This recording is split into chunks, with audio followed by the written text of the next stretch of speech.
În general, mai vorbiți-ne despre cazuistică. Ce fel de pacienți au venit la dumneavoastră? Cum și-au găsit liniștea și sănătatea după un asemenea tratament? Deci terapiile se fac într-un mod mai complex, deci se lucrează și pe fiecare organ în parte care este bolnav și pe partea psihoemoțională.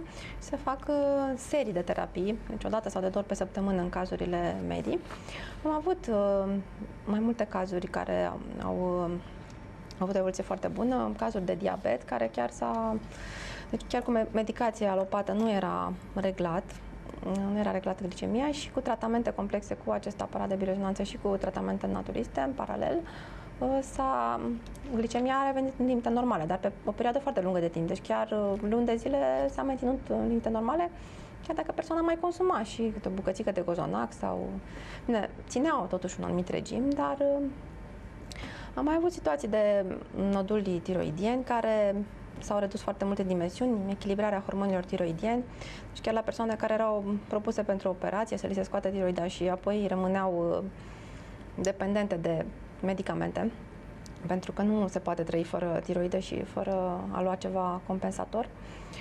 Am avut situații cu chisturi ovariene, fibrom uterin, dezechilibre de hormoni sexuali, feminini, masculini, care pot fi foarte bine reglate și prin plante medicinale și prin aceste terapii. Iarăși, anumite nevroze care nu pot fi tratate chiar așa de simplu, au mers foarte bine cu aceste terapii. Deci chiar au putut să renunțe la medicamentele alopate.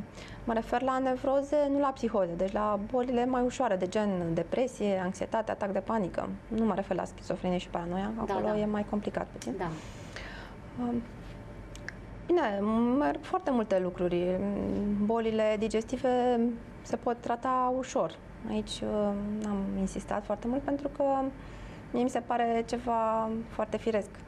Deci boli de ficat, de stomac, intestin, chiar unele boli mai grave care în medicina alopată nu au un tratament așa foarte eficient. De exemplu, rectocolita ulcerohemoragică merge foarte bine cu tratament naturist.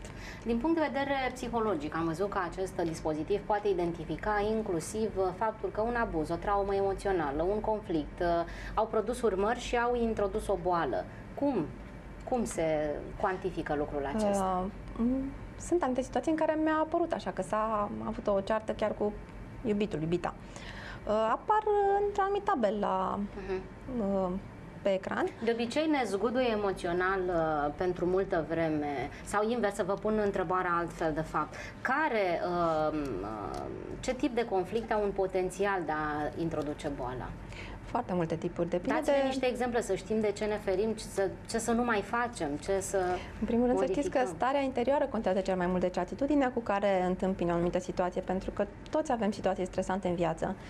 Și poate să fie iubitul, poate să fie șeful de la servici, poate să fie din familie vreo problemă, o problemă de sănătate.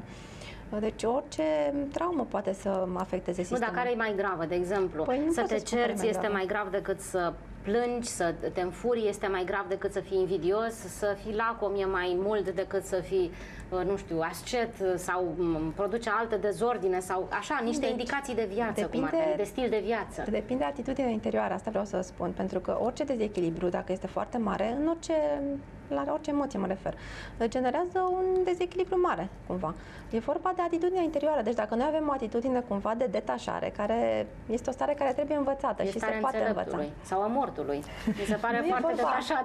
Nu e vorba de nesimțire aici, e vorba de anumite atitudine în care acționezi, dar nu te implici foarte tare la modul să nu lași să te afecteze situațiile foarte tare.